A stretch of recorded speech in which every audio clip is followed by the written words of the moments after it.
Right, welcome to our extraordinary meeting of the Council, which has been summoned to consider the latest report in relation to the establishment of the East Midlands Combined Authority. Item 1 is apologies. Do we have any apologies? Yes, Councillor Lonsdale. thank you. Any others? Thank you, Mr. Mayor. Councillor Steve Hassel, Councillor Jerry Pearce and Councillor Jamie Mulhall, please. Thank you very much.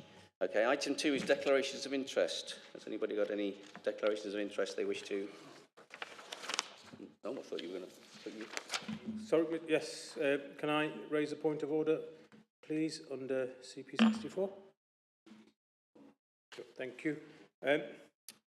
Given your publicly stated intention, A, to stand for the office of the elected mayor, and secondly, to abolish it immediately if elected, which you can't, but you've never had a real issue with the truth or detail, so I'm not too worried about that. Could I seek what the views of the monitoring officer are to the suitability of you chairing tonight's meeting, taking part in the debate and ultimately voting?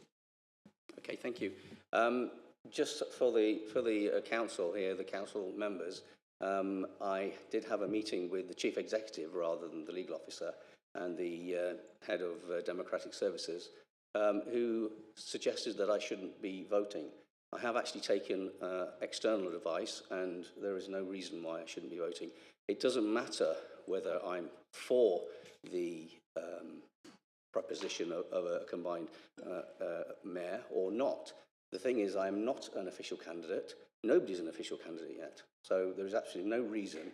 And this is a very important issue to be discussing for the City of Derby. And therefore, if I wish to vote, then I will.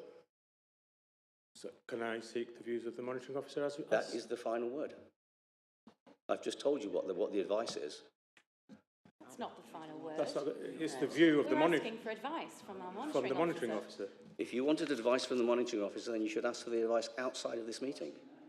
I've given you the response. Councillor Repton, you're correct. It is my response. Can we get the response from the monitoring officer? Do we have any other declarations of interest?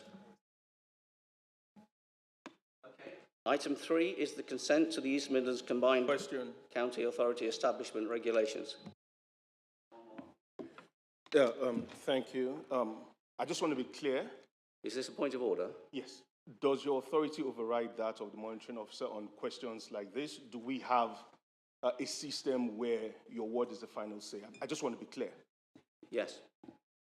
The fact he's a new councillor, there will be a CP number in there where he's allowed to ask a question. Thank you. Okay? So, yes. So you're the head honcho? Right. I'm not having a debate about this. All right. I've given the answer. We're now on item 3, the consent to the East Midlands Combined Authority Establishment Regulations 2023. We will now consider this item. Mr. Prosser. Just a point of order, Mr. Mayor. CP 64, I believe, isn't it? I would like to ask of the monitoring officer, actually, a quick question. How does a document get ratified by the council? I'm afraid I don't know the answer to that, so we'll refer to the monitoring officer. Should you not have asked that before the meeting? Right.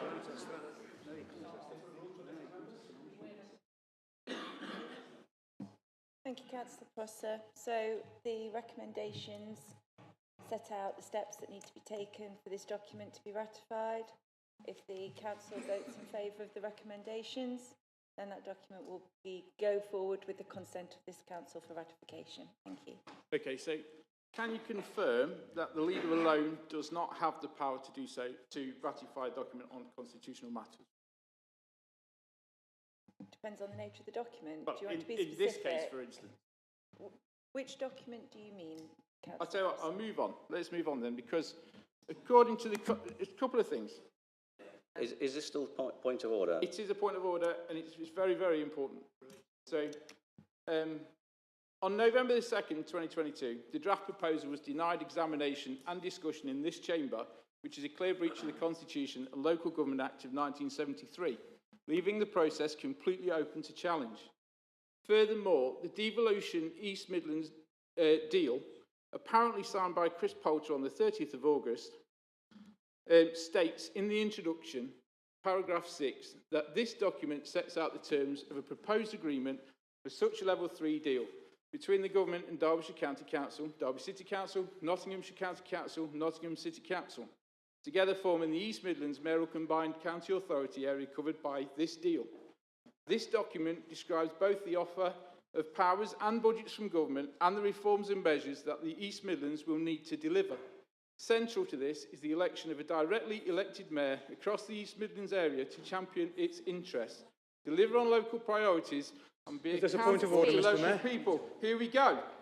Different rules apply to different groups. Listen. No, other different rules apply to different groups. Can we just have order, please? This is the point of order.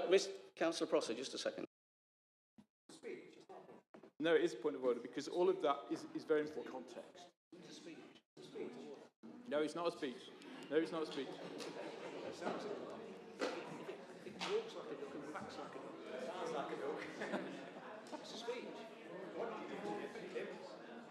Sorry?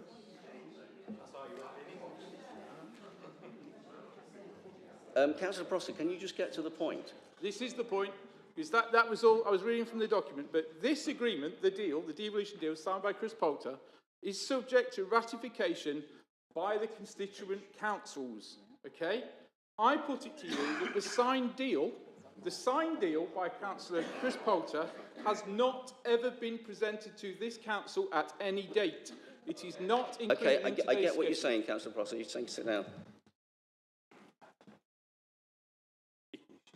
It's not. We've checked. It's not there.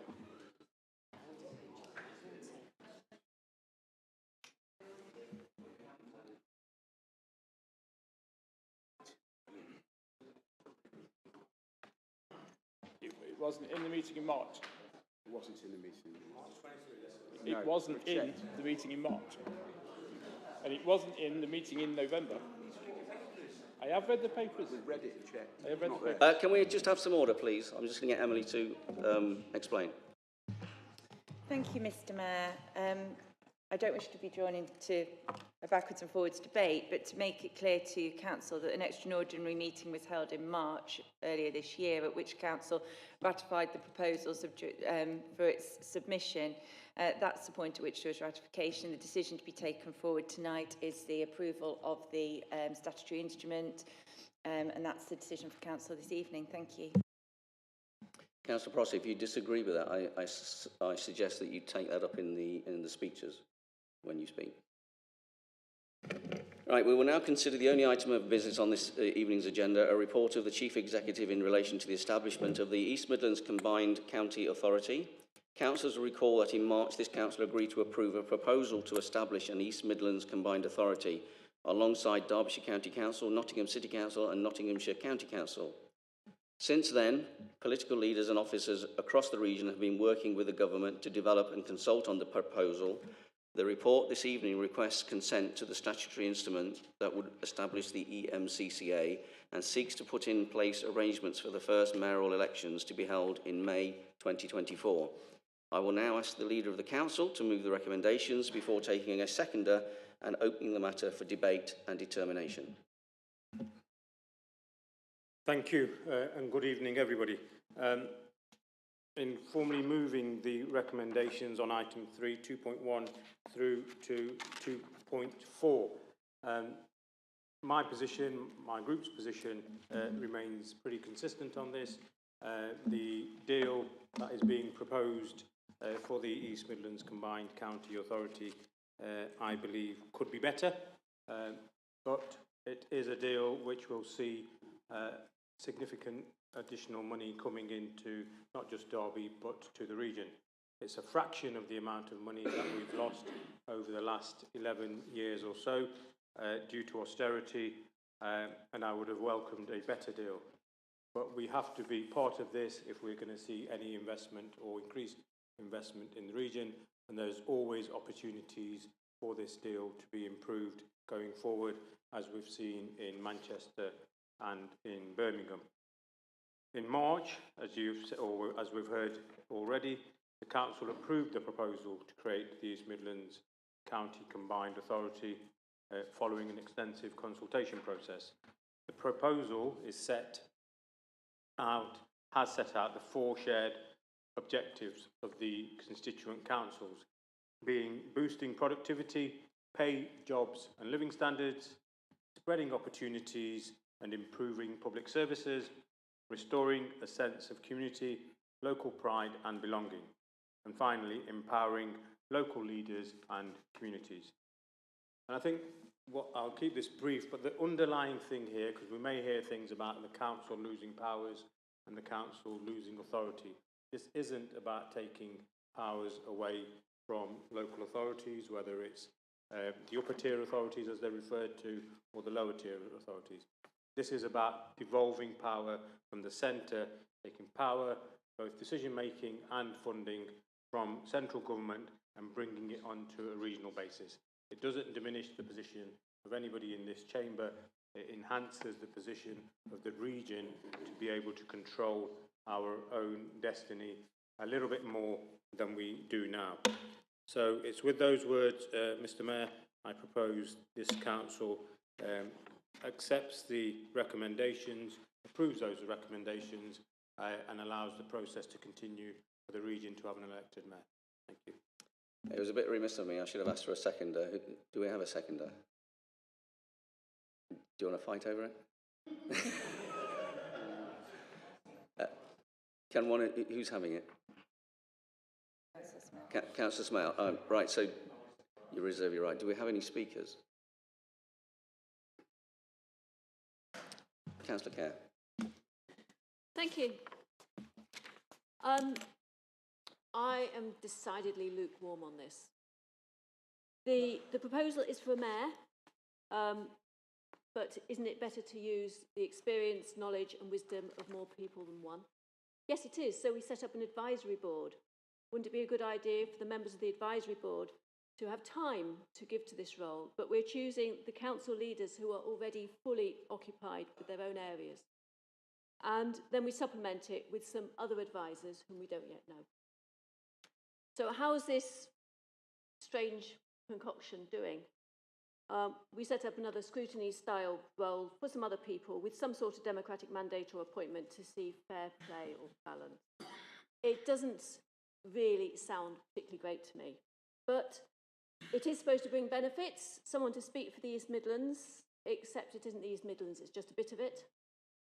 It's more money, except that's only because the governments currently haven't chosen to distribute it lower down to people like ourselves and councils who could spend it themselves. It's more local decision making, but a lot of that is going to still mean writing bids, but the decisions on the bids will be taken slightly more locally than they are at the moment. And I don't think that more elections means it's better democracy or more accountability. Giving a bigger voice to the East Midlands actually risks reducing Derby's own voice to government, and there may be things that we want a voice in government which aren't an East Midlands voice.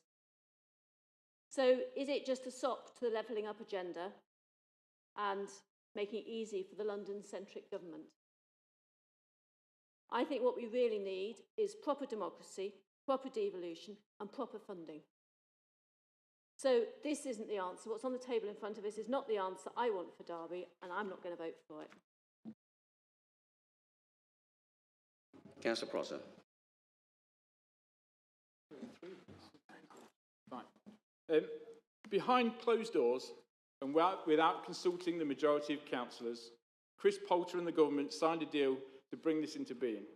The date of the deal is not found on the front page or even on the signature page, as you might expect in the legal document, but is quoted within the document, note 10, which reads, as a mayor combined county authority, the East Midlands will be a key partner of central government to drive regional growth and productivity, joining the existing MCAs and engagement with the government from the date of this deal, 30th of August 2022.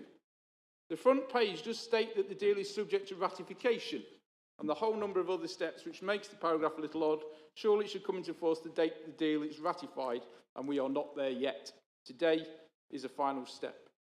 What is astounding is that this important proposal has been denied meaningful discussion and councillor engagement. In November last year, when it first came to the chamber, the then mayor, in what was clearly a breach of protocol, repeatedly refused to allow debate on agenda item 1, the draft proposal. Look it up on YouTube. He said, "We are not here to discuss the proposal," and repeated it right through the meeting. He said that such a debate would take place later, in a scrutiny meeting, a while after. A meeting with no teeth or power to change such a proposal, 30 minutes were allocated for discussion. In the words of Martin Repton, that's horse. In March, the process came to Council again, where the vote was taken to submit the results of the consultation, but still the proposal was not available for debate. The document voted upon in March claimed that in October 22, the proposal was agreed at full council. The full council didn't even meet in October 22. And when we did meet in November, we were told that we were considering the consultation and we were not allowed to discuss the proposal. This is outrageous. Due to party whips, government pressure, and who knows, even though just 42% of respondents of the public consultation backed the new governance arrangements, this council voted it through. Now, today, on the presumption that this will pass, the four councils have already employed staff that have been working for a considerable period and whose entire role is to set up the authority. This is jumping the gun and should be seen as a predetermination of the result and potentially a serious breach of the Constitution, open to challenge. As earlier stated in my challenge, the devolution deal has not been ratified by the Council, which is a statutory requirement that has never been fulfilled. Such an important decision has been railroaded through the Council with undue process, dirty tactics and a disregard for the public. Every councillor should be on full alert when they see these things occurring. The proposal does make interesting reading. I hope you've all read it. It says that the shortfall in the identifiable public sector expenditure in the CAA area for the top three functions, economic affairs, health and social protection, is estimated at £1.1 billion in 2021 alone. So what are the government going to do about it? The long-term commitment is to hand control of a £38 million a year allocation, split 50-50 between capital and revenue spending. That's less than 4% of the identified shortfall. If the combined authority were a car, this wouldn't even buy the floor mats. This document happily omits what the current government allocation is for the region. The honest answer is, it could well be a reduction. Who knows? Excuse me for not celebrating. To make it worse, running costs for a comparable office cost the taxpayer in excess of £10 million a year, a quarter of that allocation, which leaves £28 million across the four councils. It's a very poor deal. Further short-term funding has been promised, so let's address it. If the government wants to invest in the region, if the government is serious about reducing inequality, it already has mechanisms to do so and the democratic structure to make it happen. You're being fed a carrot to make you do what the government desires, which is to put in place a single man who will bow to their pressure and do the government's bidding on command. It bypasses our democratic structure and, as has happened in London, will be used to raise taxes, a power of the new mayor, and increase government control, the very opposite of what is being promised. The mayor's powers will overrule anything by granting a functional power of competence. It is normally expressed in legislation as permitting a body to do anything it considers appropriate for the purposes of carrying out any of its functions. The dangers of this are ably demonstrated by Sadiq Khan. The regulations document that we are to agree today states the combined county authority has, in relation to the area, functions corresponding to the functions described in the provisions of the 2011 Act referred to in paragraph 2 that the Mayor of London has in relation to Greater London. Be under no illusion. The only reason we're introducing regional mayors in this country is to comply with UN Agenda 2030, which seeks to increase local and regional government. This has the aim of weakening nations and increasing integration into a single world government, a body that already exists and to which both Rishi Sunak, Keir Starmer and many global leaders pay tribute. This is not for the benefit of the people. This does not address inequalities. Thank you, Councillor Prosser. Can members of the council, I'm running this meeting, I'll tell him when his time's up. Time's up. Sorry, time's up. Councillor Evans. No? I have no more speakers, so I will... Are you speaking, Councillor Evans? No, I want to propose an amendment. Well, Okay. Tim Prosser does. Oh, well. All right. I'm going to second it. No, you've got to propose it. Put your name on that. I'll just cross the name out then.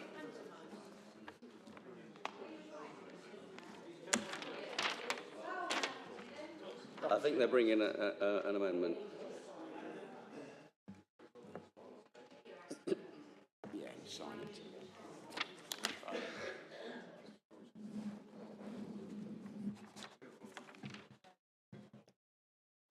We will need a few moments to read this.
out It anyway. doesn't make much sense to I'm draft. going You're to- gonna have to add some words. I'm going to allow the monitoring officer to read out the amendment. Thank you, full council, and I am going to have to, I'm trying to understand exactly how this fits in the recommendations as drafted. So it appears that the amendment as proposed suggests in adding a new recommendation at 2.1 and presumably the subsequent renumbering of those recommendations below it. To say that the creation of the East Midlands Combined County Authority with the council as a constituent member after an, no, it's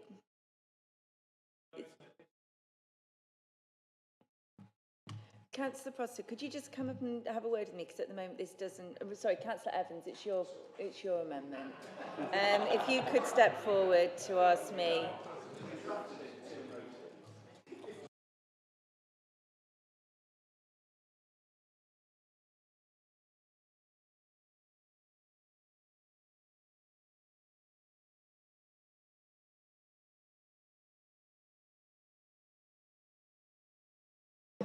Thank you, full council. It's now a little clearer. Can we have order, please?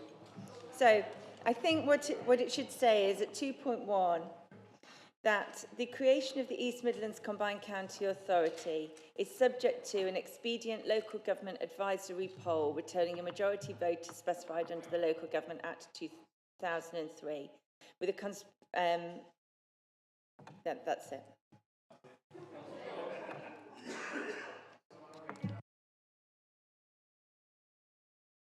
Okay. Do you want to give council advice on what you feel about that? Yes, thank you very much, Mr. Mayor. I don't believe that this motion as drafted, this amendment as drafted, proposes a legal way forward for the council to adopt. It seeks to introduce a new issue into the motion, i.e. the calling of a local government advisory poll, some form of referendum, I would suggest, on a single answer question. The LURA 2023 sets out the statutory process which must be followed in order to create a combined county authority, and this specifically requires a public consultation to be carried out on proposals and not a referendum or a advisory poll on a single question. That consultation has been conducted, a full consultation exercise, and considered by this council prior to the submission of the proposal to government. And the Secretary of State has subsequently confirmed that the statutory tests have been met and has not requested further consultation be carried out. As a result, the amendment would be asking the council to make a decision on a matter outside the statutory provisions set out in the Act. Once approval is given to the laying of the regulations by the four councils in the proposed combined authority voting in favour, if they do so today, the regulations will come into force, be implemented following completion of the parliamentary process. So this decision is for Parliament and not a matter for the constituent councils. If the four councils vote in favour, it would then be on the parliamentary process. Any outcome of a referendum that followed this meeting would therefore be of no lawful effect. So it may be, Mr. Mayor, that you accept this amendment, but my advice to full council is that it would not propose a lawful way forward for this council to move. Thank you. Okay, thank you. My judgment is that it's not an unlawful amendment. And so fair, you councillors of Derby City are the supreme voters in this chamber, and you will have the opportunity to vote for or against the amendment. Councillor Shankar, would you like? Yeah. No, not yet. No, the amendment. So, Councillor Evans, do you want to speak on the amendment? Are you aware it's seconded? Yeah. So, who seconded it? Thank you. Yes, Mr. Mayor, I'd like to speak on the amendment. Can you stand, please? Democracy. What does it mean? What does it mean to you? What right have we got to stand here representing the people of Derby, knocking on their doors and telling them we'll represent them? And then we're giving away our rights here and we're saying we know better. We know better than the people of Derby. Well, I say no, we don't. And on something as significant and as important as this issue, which is permanent, once these regulations and the mayor's in place, it is permanent. We can't change it back in a few years. I know it's a racket, but you're going to have to still listen. So what do we say to the people on the doorstep then? We say, well, I thought I knew better than you. In a few years' time, when we have our Sadiq Khan ULEZ introduced to save the planet, let's not save the people of Derby. Let's not put them first. Let's go to the WEF 2030 agenda, and let's just go down that route, and let's penalise everybody else. Instead of doing it in a controlled, gentle manner, no, let's stampede to the finish line. Why the rush? Why the mad rush? Because of the magic money tree. The government's promised a magic money tree, albeit, like Councillor Shanker said, a small money tree. It's never enough, is it? I know, here's an idea. Why don't the central government starve local governments and then introduce a decentralisation system like this? They're going to go for it because they won't get any money otherwise. It's pretty obvious what's happening here. It's really pretty damn obvious to anybody if they look. And my advice is vote for a referendum. Allow the people of Derby to speak. Why should we think we've got the audacity over them to make that decision? We can mock, we can smirk, we can be whipped, we can do what we want, but ultimately, it's the people of Derby we represent. And I would be doing a grave injustice to them if I didn't stand here tonight and try and fight for a referendum. So I ask all councillors to at least give your residents the option of a vote. Thank you. Councillor Prosser, would you like to speak on this, the amendment? Yes, thank you. I'll speak. So first of all, a consultation and a referendum are not mutually exclusive. A consultation is required by the legislation and the deal. A referendum is something we always have an option to do. And obviously the referendum is far more comprehensive than a consultation. We have a very bad record of consultations and the results. For instance, the results of the Queen Street Baths consultation was buried, and I had to put a freedom of information request in to get the results of a public consultation. All right?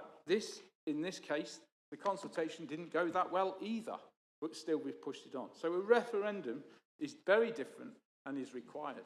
Had it gone through in November, and had in November 22 that option been perhaps done, then no delay would occur right now, and this wouldn't be a problem. But we had the opportunity in November to discuss this, to put it forward, hold a referendum of the people alongside the consultation, and actually get a result. And we should have done it, but now we have the last opportunity. Thank you. Thank you. Do we have any other speakers? Councillor Shanker. Thank you. Not Brexit. No. So let's just be clear what's just happened here. We've sought advice from the monitoring officer, and as the mayor, you've decided that advice isn't good enough, and you've overruled that advice. Whilst we're talking about getting investment into the region, Reform come up with an idea which will cost this council, other councils in the region, money to have another referendum. It's money we haven't got, it causes further delays, and it's absolutely ridiculous to suggest that the results of that will be any different to the consultation that's already happened. Can I just save time for every member in this chamber to recommend we move to the vote, get to the substantive, and deal with the business of this meeting and put an end to the scaremongering and the hypocrisy that we're hearing from this side of the chamber. It's not helping this debate, it's not helping the reputation of our city. It's absolutely not true what they're saying. Let's get on with the serious business of tonight. And I urge all members to vote against this ridiculous amendment. Thank you, Councillor Shanker. Just for clarity for the meeting, the monitoring officer advised the councillors about this amendment. I've advised the meeting that this is a valid amendment. So it is up to you in the council chamber whether it'll go through or not. Councillor Cuss.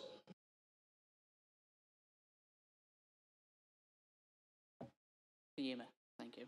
Thank you, Mr. Mayor. This is the third meeting regarding the East Midlands proposal, the East Midlands Mayor proposal, and it could be the last depending on tonight's meeting. For the benefit of for the newly elected councillors, and as a reminder, the first meeting was on the 2nd of November 2022. An item on the agenda was approved by, for the public consultation approach. This consultation came back at the meeting on the 21st of March 2023. You can see the consultation for yourself, item 4, appendix 3, which was out March this year. We are here to represent and serve the people of Derby. So what did the people of Derby say on the consultation? In regards to the governance arrangements for the East Midlands County Combined Authority, 40% of people agreed with the consultation, but 52% of people disagreed with them. This is a big difference and shows a clear indication that the people do not want an elected mayor. Were the consultation just a tick box exercise, and the idea would just to proceed regardless of people's opinions? Are members going to vote this through, knowing that the people of Derby do not want an elected mayor? Our group also had some concerns over the running cost of a new political body. We asked one of the officers what is the likelihood that this new administration would cost. The response was it would vary between different combined authorities, but it could be a light touch approach, so have a look at Cambridgeshire and Peterborough. And the cost was over £7 million, including £5.6 million for the chief exec and staff. This amendment is to provide a proper mandate via an advisory poll on whether the council should sign up to the East Midlands Combined County Authority, which, if passed, we will have an extra political layer in the form of an elected mayor. This is an extra political administration at additional cost to the taxpayer. The new administration will have the power to put our council tax up as a preset. A referendum is a very good tool for democracy to use, such as decisions as having a combined county authority. A referendum gives people a direct say, which increases voters' engagement and encourages them to take greater understanding on the issue. A referendum will provide a check on local government's power and will ensure that the council is in line with the public's opinion. A referendum also increases the voter turnout as it empowers people to go out and vote. We have seen local referendums across the UK in the last few years, in places such as Somerset, Sheffield, Bristol, Newham, Tower Hamlets and Croydon. I would like to add Derby to this list, and I hope many people in the chamber would too. Whether you support the combined authority or not, surely the right thing to do is to let the people of Derby decide. Therefore, I ask fellow councillors to support this amendment, and let's give people of Derby the final say. Thank you. Thank you, Councillor Smale. Okay. Any more speakers? Okay, Councillor Shanky, you can sum up. It's good to vote on the... Oh, sorry, it's the amendment. Beg your pardon. Thank you. Okay, so this is all those in favour of the amendment, please show. All those against? Thank you, that's lost. Okay, we're back to the substantive. Do we have any more speakers? Councillor Poulter. Thank you, Mr. Mayor. I won't keep you long, just a couple of points of clarification, mainly from Councillor Prosser and the words of doom and gloom that he's tried to put around. As leader of this council in November 22, even if I wanted to, I would not and could not commit this council to a combined authority arrangement. The principle of that agreement that I signed was for the 4 constituent authorities to agree in principle to pursue a county arrangement subject to the ratification process that we've heard from Councillor Shankering and the monitoring officer has been carried out through the various meetings that we've had, and tonight is virtually the final ratification of that. So far from me personally or the previous administration even being able to commit this council to a county arrangement, even if we'd want to, that wasn't possible. We heard from Councillor Prosser that the elected mayors in this country are bowing to government pressure. Well, I don't see Andy Burnham and Andy Street and Sadiq Khan bowing to the government on everything they do. What I see is that they are taking full advantage of the ability to bring down extra funding from government, which they decide what to do, and take it from there. And Councillor Evans, if you're worried about ULEZ, and if and when this goes through tonight and we move further towards an elected mayor and an election in May, then that's the time to start to think about who you want to be the elected mayor and asking them the questions around whether they would approve a ULEZ arrangement for the East Midlands. So it's going to be vitally important that we choose the right person for this role. And there you go from there. So other than that, the consultation, as you know, has already been done. But Councillor Shanker, you talked about, you've long talked about the deal not being good enough. If you look back at the deals that Andy Burnham, Andy Street and Sadiq Khan have had over the years, the deal that's being proposed here for the East Midlands as a starter deal is infinitely better than anything that they started with 10 or 12 years ago.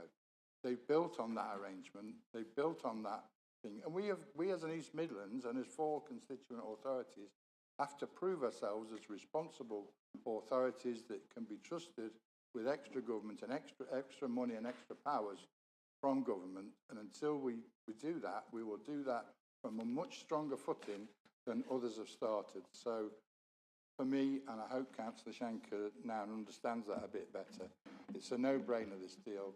We cannot allow the East Midlands to be left behind any further, and with the right mayor taking us forward, it can be as beneficial as it is for all those other combined authorities around the country. Thank you, Mr. Mayor. Thank you. I don't have any other speakers. Councillor John. Do you want to Well, speak? Councillor Evans wants. Okay. One, Councillor Smale, do you want to speak? No, thank you very much, Mr. Mayor. I think obviously this has been well debated now, and I understand the position that the Reform Group in. They don't like this East Midlands Combined Authority, and we respect that. However, we do have a united front in this chamber when it comes to proceeding with it. It was important that the 4 original recommendations remained the same. So voting down that previous amendment was vital, because we wouldn't have been able to proceed with our fellow 3 authorities. So it was absolutely vital that we voted that down. However, Councillor Evans, you point out your concerns around ULEZ. Now, don't get me wrong, I have concerns around ULEZ myself, but you have that option. I know Councillor Porter just talked about it then. Why don't you vote for a Conservative mayor? Because a Conservative mayor will give you no ULEZ. But you equally keep going down the route of all these people bowing down to pressure. But we have strong mayoral authority mayors. I mean, don't get me wrong, Sadiq Khan, controversial. However, he's popular with London people. He does win elections, whether you like it or not. And I know there's a lot of people outside of London who do not approve of him, but he does win an election, so he's doing something right. Andy Burnham's the same, Andy Street's the same.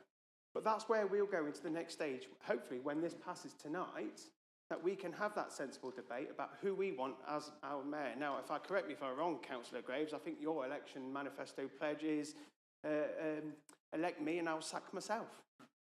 I don't know if that's possible. I think Councillor Shanker has clearly outlined that's probably not possible. However, that's your prerogative. So I think from our point of view, our group has always had a free vote, and it will continue to have a free vote tonight. And but I think, given that the situation that we're in, the majority of us in agreement, and I think we should get to the point now where we should move to the vote, Chair. Thank you. Just for clarity, I haven't written a manifesto yet, so you have no idea what will be in it. And also, you'll notice that I haven't abused this position by making a speech on this item, so and I won't do. Councillor Shanker, would you like to? Sorry? No, he can't speak. He's already spoken. Thank you. Point of order, Mr. Mayor. I only spoke on the amendment. No, you didn't. You spoke on the substantive, and then you proposed an amendment, and then you spoke on the amendment as well.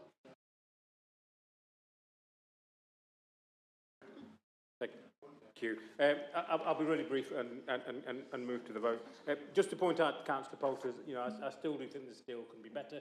Comparing it with a deal that took place 10, 12 years ago just shows that you're having to compare it with something which is, you know, pretty outdated to try and justify it being a good deal. It can be much better than it is. But I welcome the support from the Conservative group. We'll back this. Liberal Democrats, again, it's your choice whether you back this or not. Either align yourself with a sensible, logical, credible approach, or align yourself with scaremongering and conspiracy theorists. It's your choice.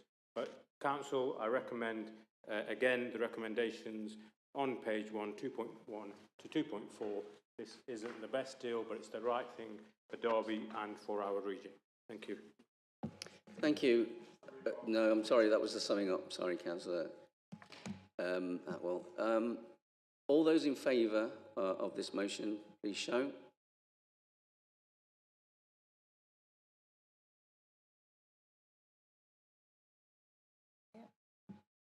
Okay, thank you. All those against?